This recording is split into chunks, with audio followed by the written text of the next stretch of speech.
Hello and welcome to my review of the Warhammer Underworlds Direchasm Myari's Purifiers. Currently the only way to get hold of this warband is through the Direchasm box set, which will set you back £50. Not too bad because you are getting two warbands which will typically set you back £25 each. That's the box set price right there. Two warbands, £25, box set is £50. However, the box set you do get a couple of gaming boards, some dice, a load of extra cards and tokens and so on. Basically everything you need to play the game with the two warbands, which is quite nice.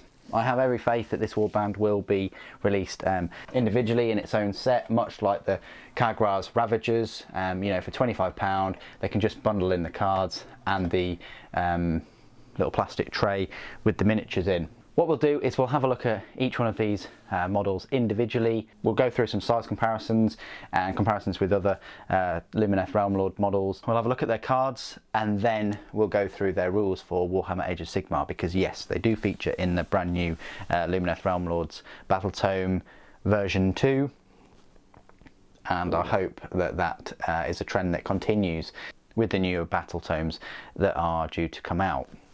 So first things first, you're pretty much getting four models that reflect you know, the four units of the Lumineth Realm Lords. You get a model that reflects the Stone Guard called Bahanar Inspired. I want to call him Banhammer Inspired, but there we go. Really nice looking mini. Would work well as a seneschal for your Stone Guard, or even as a, you know, stand-in model for them. Pretty nice. I don't know if you can see all the detail. They're in the same white plastic as the Curse City hero models, and I think that that's their plan, is to have all of these warbands in the different colours, so that you can just pick up a set, put them together and start playing straight away. You don't have to you know, put paint on them instantly. So that's Bahanar. You've got Myari himself, which wields the Staff of Enlightenment and a really nice Scry Owl. I mean, he is a wizard. Most of Lumineth are wizards, but reminds me of the Battle Mage a little bit. But again, lots of detail there. You can see the detail. And that's one of the main reasons I wanted to pick this model up, is because of that owl. Really, really cool.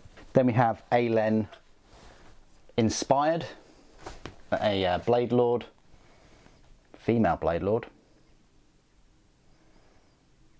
Really cool, and again would work well as a seneschal or something for your Blade Lords.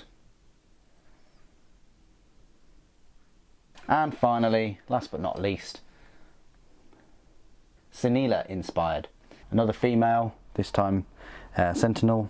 Looks pretty cool, and again would go really well with your Sentinels. Yeah, it's just a shame that the Sentinels didn't get a load of love to give them different poses, but there we go, that's Selena. Okay then, so a bit of a comparison with the other Lumineth models. I mean, as I said before, firstly, this is the Curse City plastic, the white plastic. The only difference is you're getting scenic bases with all of these. You know, you don't have to put them on the normal black bases. So I do like it when Games Workshop do this and have a full colour coordination. It really blends it in. But yeah, same plastic as the Curse City heroes.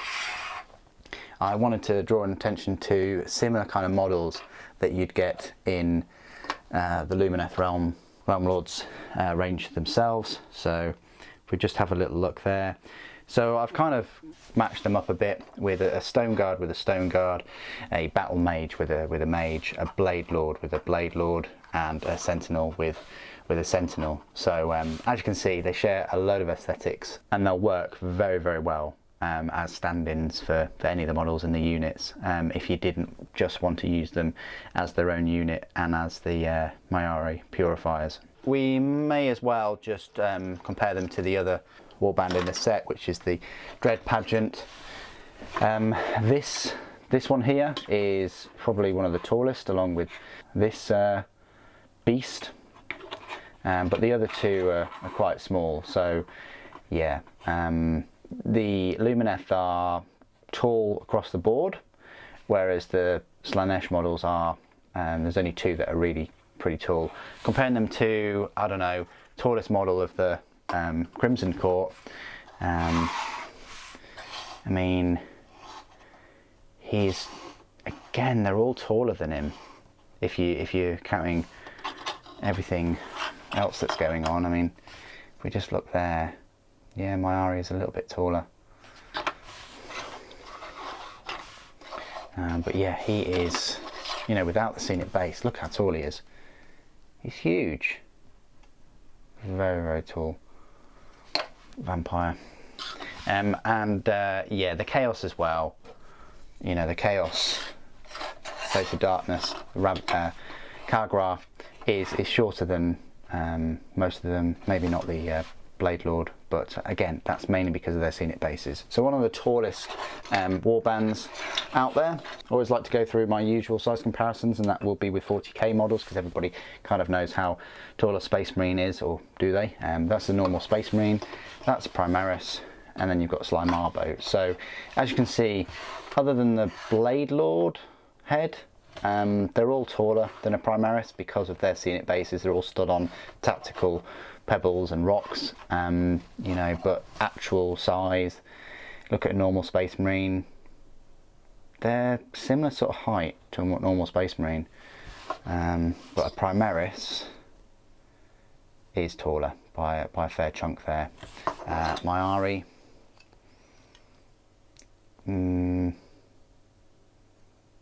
Promotional is a little bit taller, just a little bit though. But I hope that size comparison helps. They're tall models mainly because of their bases. Alright then, let's have a little look at the cards that you are included in the set with them. If you ever get them mixed up and things, it's really quite simple to find out which ones go with which warband. It's got their symbol in the top right all the time usually. So if you do mix them up, you can just spot them quite instantly. So you've got Aelen inspired, Myari inspired, Bahana inspired, Selena inspired. So they're your four. Then you've got these cards, which is Diamond Bright Souls, Elemental Blessing, Force of the Avalanche, Haughty Exemplars, Patience of the Mountains, Perfect Formation, Perfectionists, Purifying Light, Pursuit of Excellence, Seal the Beastgrave, Unsullied Hands, Vaunted Speed, Channel the Mountain, Channel the River, Channel the Wind, Channel the Zenith, Dazzling Light, Flicker of Light, Lambent Light, Surety of Purpose, Tectonic Force, Untouchable Pride, Balanced Soul, Heartstone Amulet, Heightened Reflexes, Heightened Senses, Magical Boost, Mountain Stance, Mountain's Gift, Scry Owl Familiar, Speed of Hish, and Venari Dagger. So they're all your cards for Myari's Purifiers. Nice chunk there. So yeah, as I say, wouldn't be too much out of the ordinary to bundle these in a box and have these with the cards separately at some point. Okay, the last thing for me to do really is just to go through their rules for Warhammer Age of Sigmar. As I mentioned at the start, you are able to use these in your Lumineth Realm Lord's Force. They're right at the back, just before the Endless Spell War Scrolls. Myari's Purifiers will set you back 220 points. The role is a leader, and they're unique. These units must be taken as a set for a total of 220 points, although taken as a set, each is a separate unit. So you've got a couple of War Scrolls for them. You've got one for Myari Lightcaller himself, separate. I mean, you know, you can't just take him separately, you have to take him as a unit. His stat line reads movement of 6 inches, save of 5+, bravery 8, and 5 wounds. Myari Lightcaller is a name character that is a single model. He is armed with Searing Beams and Staff of Enlightenment. So the Searing Beams is a missile attack, it's a range of 18 inches, 3 attacks, 3+ to hit, 3+ to wound, -2 to rend, and a damage of 1. It's quite decent actually. Staff of Enlightenment is a melee weapon, so it's range 1 inch, 3 attacks, 3+ to hit, 3+ to wound, -1 to rend, and a damage of D3. It's quite nice too. Abilities: Scry Owl Familiar. Add 1 to casting, unbinding and dispelling rolls for this model. In addition, at the start of your hero phase and at the start of your shooting phase, you can pick one enemy unit within 24 inches of this model that is not visible to this model. That enemy unit is visible to this model until the end of that phase. That's quite nice. Magic. This model is a wizard. It can attempt to cast 1 spell in your hero phase and attempt to unbind 1 spell in the enemy hero phase. It knows the Arcane Bolt, Mystic Shield and Dazzling Light spells. Dazzling Light, so this is the specific one for Myari. Dazzling Light has a casting value of 6. If successfully cast until your next hero phase, subtract 1 from hit rolls for attacks that target the caster and subtract 1 from hit rolls for attacks made with missile weapons that target other friendly units wholly within 6 inches of the caster. So very, very useful there, that you're able to take 1 away from attacks that hit the caster and missile weapons that also target other friendly units within the 6 inches. So, Myari's Purifiers themselves then. Well, their stat line reads as a movement of 6 inches, save of 4+, bravery 7 and 2 wounds. So that's nice that they've got a better save than Myari himself, and each of them have got 2 wounds. Myari's Purifiers is a unit that has 3 models. Aelen, the Mind's Edge, is armed with a Sunmetal Greatsword, Bahanar is armed with a Stone Mallet, and Senila, or Senala even, is armed with an Oralan bow and Venari dagger. So the Oralan bow then is a missile weapon. It's a range 18 inch, 2 attacks, 3+ to hit, 4+ to wound, rend -1 and a damage of 1. That is actually better than the normal Oralan bow aimed. It's getting 1 extra attack there. The Stone Mallet is a range 1 inch, 3 attacks, 3+ to hit, 3+ to wound, -1 rend and a damage of 1. Again, that's an extra attack than the normal Stone Mallet of the Stone Guard. The Sunmetal Greatsword, it's a range 1 inch, 2 attacks, 2+ to hit, 2+ to wound, -1 to rend and a damage of 1. That is actually better than the Great Blades of the Blade Lords as well, because you're getting a 2+ to hit rather than it always hitting, which I'd probably say is better. You've got the Venari Dagger, which is a range 1 inch, 1 attack, 3+ to hit, 4+ to wound, no rend, and 1 damage. Abilities: Crushing Blow. If the unmodified hit roll for an attack made with this unit's Stone Mallet is 6, add 1 to the damage if that attack is successful. So that's nice, so you're getting 2 damage. Guardians. Roll a dice before you allocate a wound or mortal wound to a friendly Myari Lightcaller within 3 inches of this unit. On a 2+, you must allocate that wound or mortal wound to this unit instead. That's better because obviously, you know, they've got a better save, and there's 3 of them. Sunmetal Weapons. If the unmodified hit roll for an attack made with this unit's Sunmetal Greatsword or Oralan Bow is 6, that attack inflicts 1 mortal wound on the target and that attack sequence ends. So again, Sunmetal Weapons work as usual. What does concern me is that that specifically says it's a Sunmetal Greatsword and it has the Sunmetal Weapons ability. The Blade Lords have Sunmetal Great Blades, but they don't have the ability of being Sunmetal Weapons. It's really well, it's just lazy.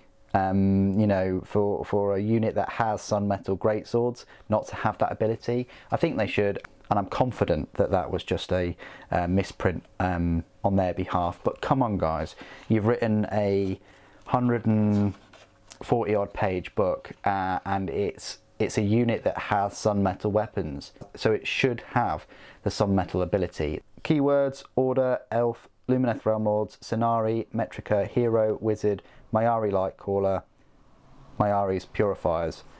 So there you go, that is my full review of Myari Lightcaller and all of her Purifiers. I think they're fantastic. I've always liked the idea of a unit led by some kind of hero and a bit like an A-team really. There's little heroes within that unit. 220 points, yeah, it's you know, quite pricey really, but in some respects you are getting 11 wounds there.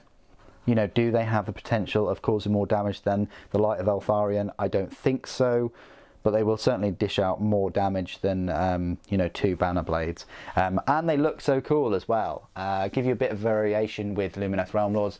They recently had an update and some reinforcements, and they're a much more of a solid force now. I just wish that we we get some more, you know, base units in future, because we've got so many like heroes and characters and things for this army now. I guess that was the groundwork, and we'll get varied units in the future. But what do you guys think of Myari light callers? Please do put your thoughts and opinions down below as always. It'd be great to hear from you. Thank you ever so much for joining me today. Thank you for watching. Techless Protects.